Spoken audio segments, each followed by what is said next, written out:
Bonjour, bonjour, bienvenue sur les oracles de Sandrine, j'espère que vous allez tous très bien. Alors je voulais vous dire merci de votre présence sur ma chaîne, merci de votre écoute. C'est grâce à vous que ma chaîne grandit chaque jour, donc merci à toutes les personnes qui agissent sur ma chaîne. Ça soutient mon travail et ça c'est quelque chose de très important pour moi, donc merci du fond du cœur.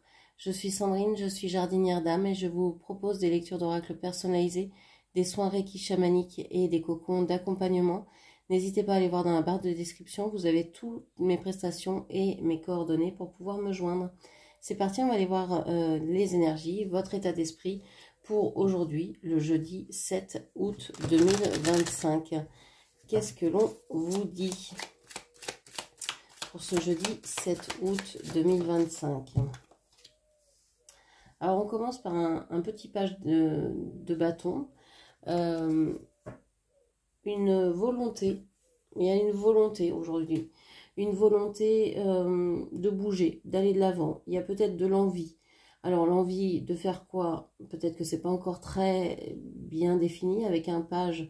C'est pas très sûr, c'est pas très voilà, c'est une énergie adolescente, donc c'est une énergie nouvelle. Donc vous pouvez être je sais pas comment dire, motivé à faire quelque chose aujourd'hui que vous n'aviez pas l'habitude de faire. Vous pouvez être épris de quelqu'un, vous pouvez ça dénote en fait cette journée va être marquée par une envie particulière de faire quelque chose qui vous tient à cœur. Ok. Sans avoir beaucoup de certitude non plus. Ok.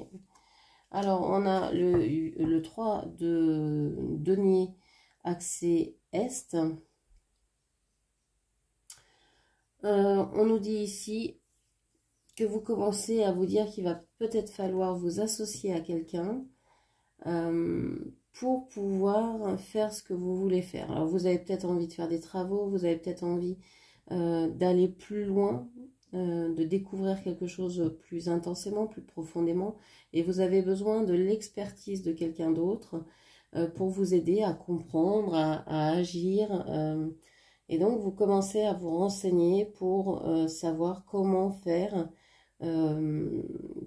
pour acquérir donc soit des compétences supplémentaires, soit d'aller vers quelqu'un qui puisse vous apporter ces connaissances-là. Vous commencez à entrevoir qu'un changement est possible. Il y a quelque chose ici de... Pour moi, le 3 de denier, surtout à l'Est, c'est encore un début. L'Est, c'est le jour qui se lève, c'est le début de quelque chose. C'est comme si vous étiez en train de commencer une œuvre, commencer l'écriture de votre vie ou de quelque chose qui vous tient à cœur dans votre parcours de vie. Et vous avez envie de le faire avec des personnes dont vous êtes sûr, dont vous êtes... peut-être que vous connaissez depuis longtemps ou que vous savez que ces personnes-là peuvent vous apporter vraiment un message important, des connaissances, etc. Ok. Alors, le 2 de coupe et la reine d'épée ici, axé Est également.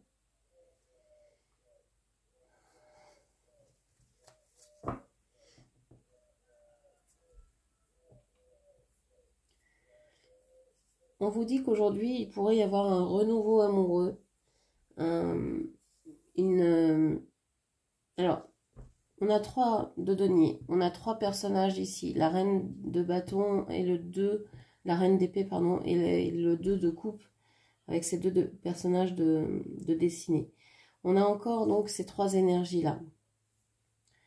Il se pourrait bien qu'il y ait une personne qui vienne vers vous, si vous êtes en couple par exemple, et qui arrive pour soit chercher de l'aide, soit vous aider à construire, à voir quelque chose dans votre couple, à vous montrer quelque chose.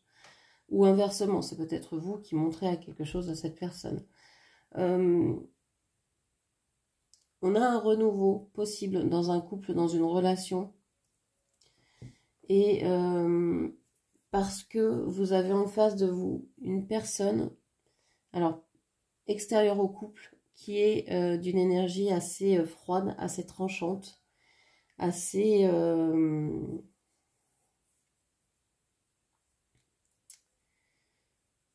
analytique. Et cette froideur vous montre peut-être, ravive peut-être chez vous, dans votre couple, l'envie de resserrer des liens, de vous rapprocher l'un de l'autre, par effet miroir peut-être. Ok. Alors, qu'est-ce qu'on vous dit encore? Non, ça ne va pas venir. Hop là. Les amoureux, accès sud. Alors, il y a de l'amour. Il y a de l'amour, mais vous réfléchissez à comment faire avec cet amour, quoi en faire, comment le vivre. C'est un amour que vous avez déjà pas mal exploré. Peut-être que vous êtes amoureuse depuis longtemps. Je parle comme si vous étiez une femme. Vous adaptez mes propos, évidemment, en genre et en nombre. Et également, je vais dire qu'en face de vous, c'est un homme, mais vous adaptez mes propos. Ici, vous êtes en amour pour quelqu'un ou pour quelque chose. Ça fait longtemps que vous êtes en amour pour cette personne ou pour ce domaine-là, cette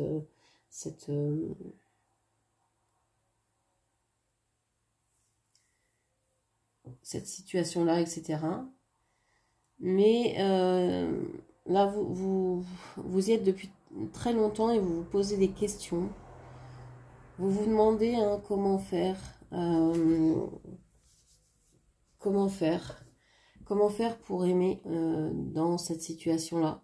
Vous avez certainement l'impression que votre couple marche sur la tête, ne va pas dans le bon sens. Vous aimeriez certainement retourner cette carte pour qu'elle soit axée nord. Donc vous êtes en train de réfléchir à comment faire pour inverser la tendance, pour inverser la donne. Ok. Alors, le 6 de denier, le 10 de coupe.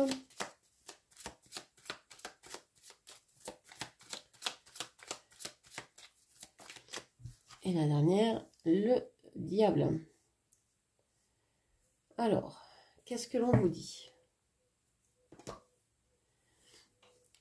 On vous dit que vous cherchez un équilibre. Vous cherchez un équilibre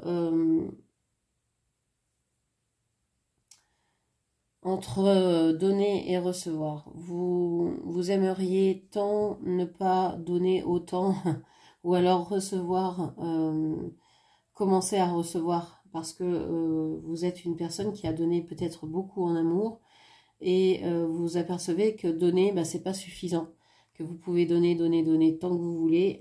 Si l'autre ne donne rien, c'est pas viable. La relation, elle ne peut pas vivre portée que par une seule personne. C'est pas possible. Quand on est en relation, c'est au minimum deux. Donc, une relation de soi avec soi. Mais à ce moment-là, on se pose en acteur et aussi en spectateur. Donc, il y a quand même deux aspects. Donc, il y a toujours deux aspects dans une relation. Soi et l'autre. Ou les autres. Il y a au moins deux aspects. Et donc, il faudrait que ces deux aspects-là soient en équilibre. C'est-à-dire donnent et reçoivent de manière assez égale, on va dire.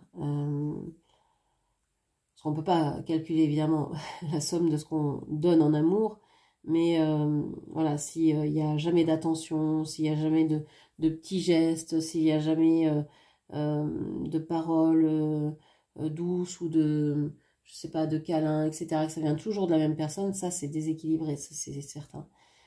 si c'est toujours la même qui propose des sorties, des activités, qui fait les mêmes choses, etc. pour tous, pour le bien de la relation, c'est déséquilibré. Donc ici, il y a vraiment des choses à...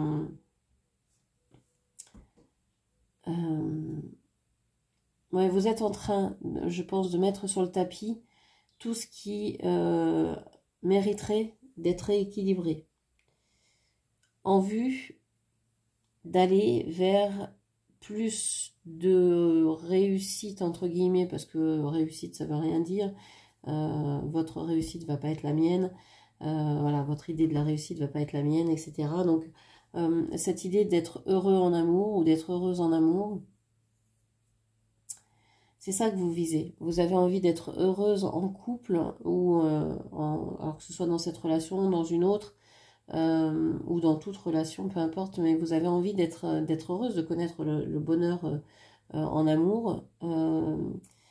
Ça vous tente énormément. Je pense que vous avez une personne en tête, mais que vous voyez comme quelqu'un aussi bien de très attirant, comme quelqu'un de très négatif qui peut avoir des addictions, qui peut avoir des troubles obsessionnels, compulsifs, des TOC, des trucs comme ça. Et c'est quelqu'un que vous n'arrivez pas à vous enlever de la tête. Et c'est quelqu'un qui peut aussi très bien réfléchir. C'est quelqu'un aussi qui peut, alors, qui peut être hyper magnétique, hyper attirant, avoir une aura incroyable. Et donc, vous écoutez cette personne ou vous la regardez de manière assez hypnotique parce que, voilà, ce qu'elle dit ou ce qu'elle dégage vous attire amplement, intensément. Mais j'ai l'impression que cette personne, elle est mal dans sa peau. En fait, il y a quelque chose de... C'est comme s'il y avait une fêlure, une cassure, une faille en cette personne qui est dissimulée par cette aura qui se veut attirante. Peut-être que justement, vous projetez sur cette personne votre besoin de bonheur, de joie, de couple parfait, et que c'est pour ça qu'elle vous attire autant, parce que vous avez projeté sur elle tout ce que vous voulez voir dans votre vie, qu'en fait cette personne, elle n'a peut-être pas envie de tout ça, elle n'est peut-être pas capable de porter tout ça sur ses épaules, et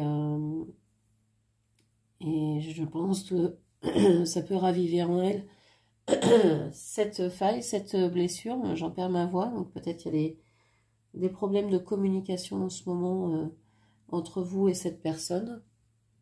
Alors, qu'est-ce que l'on vous dit? On vous dit aujourd'hui que vous êtes mu par une envie d'avancer, de comprendre, de construire, d'aller au fond des choses. Alors ça peut être au fond de vous-même pour comprendre, ça peut être au fond d'une situation, ça peut être vouloir faire des travaux, changer certaines choses physiquement, dans la matière, etc. Ça peut être aussi vous changer vous, faire un travail d'introspection pour vous changer vous, vous mettre en travaux. On est tous en travaux, en train d'apprendre, en train de se transformer, on évolue chaque jour, on grandit chaque jour. On change chaque jour.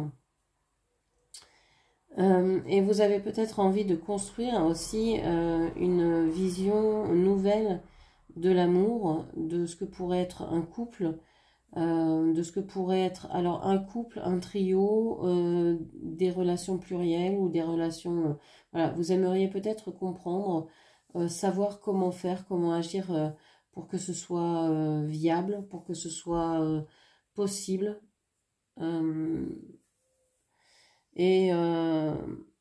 Pour l'instant, vous dites que votre couple, si vous êtes en relation, ou votre manière en tout cas d'aimer, si vous êtes célibataire ou en couple, peu importe, votre manière d'aimer actuellement est peut-être pas la bonne, et peut-être défaillante.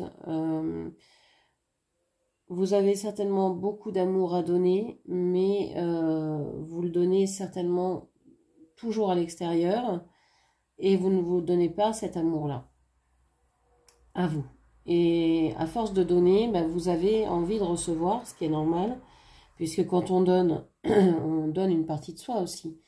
Et s'il n'y a rien en retour, il en vient à ce qu'on se vide de cette énergie-là. Donc c'est important de commencer par se donner à soi, à cet amour-là, de s'aimer pleinement, de s'aimer vraiment et d'aimer sa vie, de s'apprécier. Parce que vous ne pouvez pas demander à quelqu'un de tomber amoureux de vous si vous n'êtes pas vous-même amoureux de vous. Ce serait vraiment la cerise sur le gâteau, quoi, de dire bah, aime-moi parce que moi je suis pas capable de m'aimer, je suis une grosse je suis vraiment pas une belle personne. Donc vas-y, aime-moi parce que moi là franchement t'as vu qui je suis, non, je vais pas m'aimer. Donc ça c'est pas possible, quoi. Déjà il y a vous vous trompez, quoi. Et donc vous pouvez comme ça vouloir donner le change, hein, dire bon bah ça n'a peut-être pas été possible jusqu'à maintenant euh, d'aimer comme je le souhaitais. Euh, c'est peut-être parce que je suis pas aimable, c'est peut-être parce que je suis moins que qu'il me manque ça ou que j'ai ça en trop ou je sais pas quoi. Enfin, il y a quelque chose qui bloque l'échange. Euh, et vous voulez aller vers ce bonheur et vous dites que le bonheur finalement c'est peut-être que de la dépendance, c'est peut-être que de l'attirance, ça peut être que peut-être physique, charnel, sexuel, et c'est peut-être là que vous vous trompez, parce que le couple ce n'est pas non plus que basé sur le sexe, ça peut être aussi sans sexe, ou ça peut être d'une sexualité différente. Alors j'entends déjà les commentaires, hein, un couple sans sexe, bah, ce sont des amis ou des colocataires, mais ce ne sont pas un couple. Et pourquoi ce serait pas un couple? Si ces personnes sont heureuses d'être ensemble, que tout est fluide, que tout se passe bien, qu'elles s'entendent bien, qu'elles ont envie de faire des projets ensemble, etc., mais que le sexe ne les intéresse pas, où est le problème? Pourquoi ce serait pas un couple? Pourquoi on ne pourrait pas considérer ça comme un couple? Cette manière de vivre, cette manière d'être, cette manière d'aimer. D'abord, c'est quoi l'amitié? C'est quoi l'amour? Est-ce que l'amitié, c'est pas de l'amour? Voilà, ce sont tous ces termes-là qui sont à redéfinir, en fait. Parce que pour moi, l'amitié, c'est déjà... c'est la place du curseur, en fait. Hein. C'est déjà, ça fait déjà partie de l'amour. Évidemment que je vais pas faire la même chose avec des amis qu'avec des amoureux, mais ça n'empêche pas que on aime nos amis, sinon on serait pas nos amis. Donc il y a des degrés, mais voilà, il y a quand même de l'amour, et ça peut être une amitié très forte, hein, donc ça peut être de l'amour très fort, parce qu'en général on se confie plus à nos amis, enfin on se confie beaucoup à nos amis, et les amoureux des fois c'est compliqué, etc. On est plus dans la critique, donc c'est ça qu'il faut amener à changer, se dire que la personne en face peut être un ami, peut être un amoureux, peut être... Voilà, c'est important que cette personne, elle puisse aussi avoir différents rôles et ne pas avoir que celui du sextoy, quoi.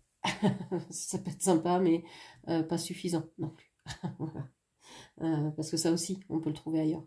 Hein. Il y a plein de magasins qui, qui dispensent ce genre de choses. Donc voilà. Bon, après, chacun trouve, cherche ce qu'il veut dans les relations, mais bon, ouais.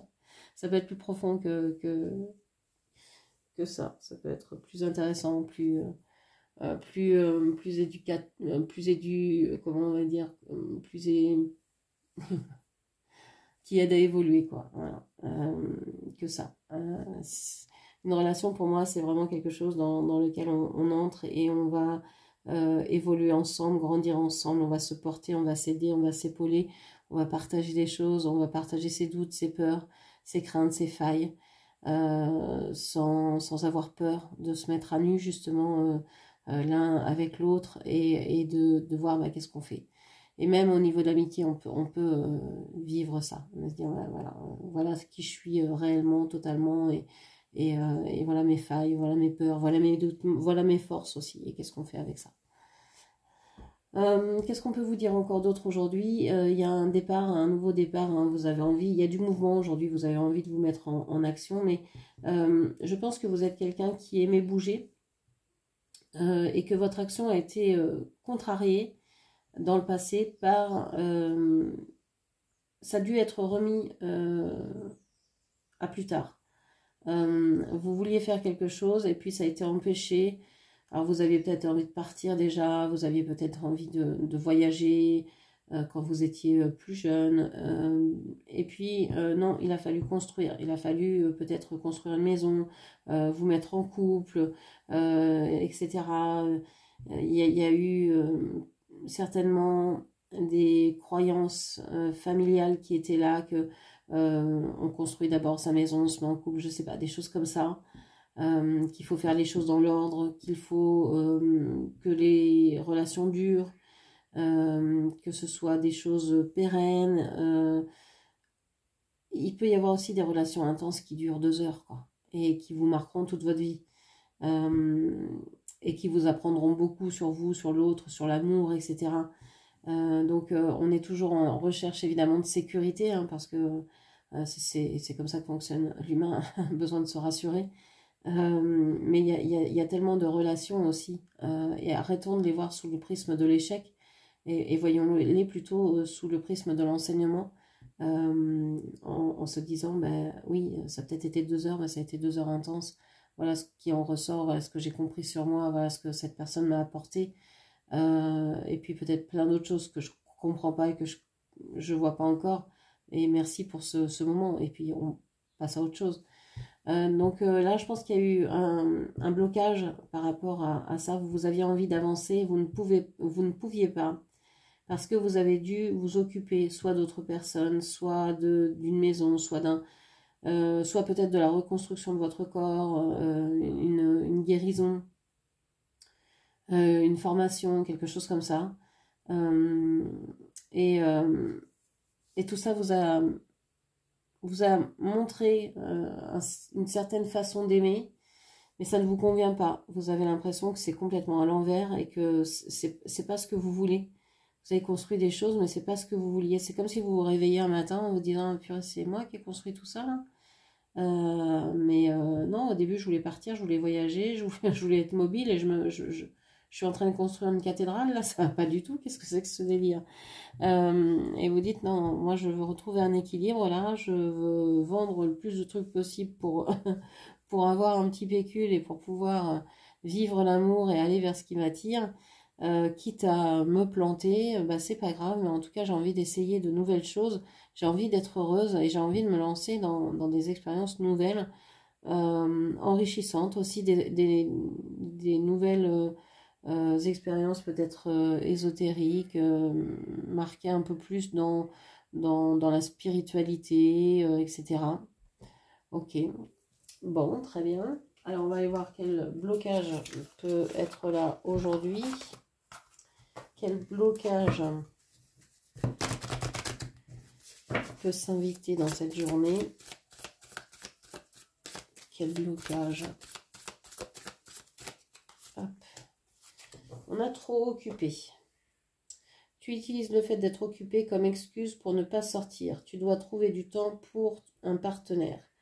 Donc peut-être que vous aviez envie de partir, et puis que vous dites, bon, bah, je peux pas le faire, bah, je vais être très occupée, je vais m'occuper vraiment, véritablement, énormément, je vais beaucoup travailler, comme ça on pourra rien me reprocher, et puis au moins je serai pas dans ce couple qui dérape, je serai pas dans cette situation qui me fait peur, qui m'angoisse, ou dont j'ai pas envie du tout dans laquelle j'ai pas du tout envie de mettre les pieds, etc.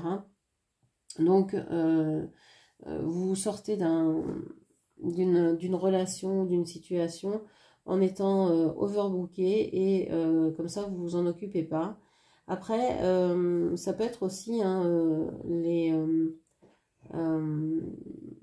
les moments de la vie, hein, bah oui, il y a beaucoup d'occupations maintenant, vous êtes très occupé, et puis finalement vous vous rendez compte qu'à la fin de la journée que vous n'avez passé aucun temps avec vos enfants, avec votre compagnon, et ça vous pose problème, donc vous dites, bon, bah, faut peut-être que quand même je décroche, que j'arrête de faire du ménage, des activités, du travail, etc. Et je me pose avec mes amis, ma famille, mon amoureux, pour passer du bon temps, quoi, pour être heureuse, parce qu'il n'y a pas que l'argent qui fait le bonheur. Surtout, l'argent ne fait pas le bonheur. Oui, il faut en avoir pour payer les factures, mais ça fait pas tout, quoi. Alors, qu'est-ce que vous devez entendre aujourd'hui?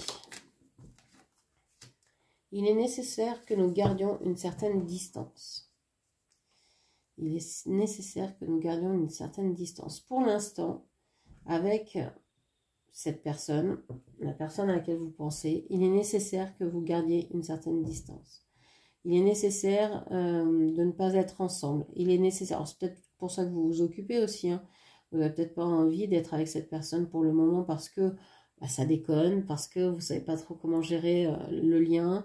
Donc, vous préférez être chacun de votre côté, à y réfléchir, à penser, à voir aussi que vous arrivez à vivre seul et que vous vous en tirez plutôt bien et que vous êtes heureuse et que c'est pas si mal. Il y a plein de prises de conscience qui se font quand on est seul. On s'aperçoit qu'on est peut-être capable de faire des choses qu'on ne se croyait pas capable de faire. On s'aperçoit qu'on peut gérer beaucoup plus de choses que ce que l'on pensait. Qu'on n'est pas obligé d'être à deux pour vivre, etc. etc. Enfin, c'est sympa à deux, mais seul, il y a d'autres qualités. Hein. Vous pouvez faire ce que vous voulez, vous n'avez pas de compte à rendre. Voilà, vous êtes libre de vous coucher à telle heure, d'aller voir telle personne. Enfin, voilà, il y a vraiment une liberté encore plus ouverte. Ici, oui, vous vous rendez compte que pour le moment, vous avez besoin de mettre de la distance entre vous et cette personne. Et je pense que vous le vivez quand même bien parce que vous vous occupez beaucoup et ça vous occupe la tête, ça vous empêche peut-être de penser à cette situation. Mais en même temps, soit vous vous en détachez complètement pour un certain temps, soit vous allez peut-être vous détacher et réfléchir en fait. Comme vous lâchez prise, ça va se décoincer tout seul, se décanter tout seul, de nouvelles idées vont germer. Puis vous êtes en train de chercher des solutions quand même.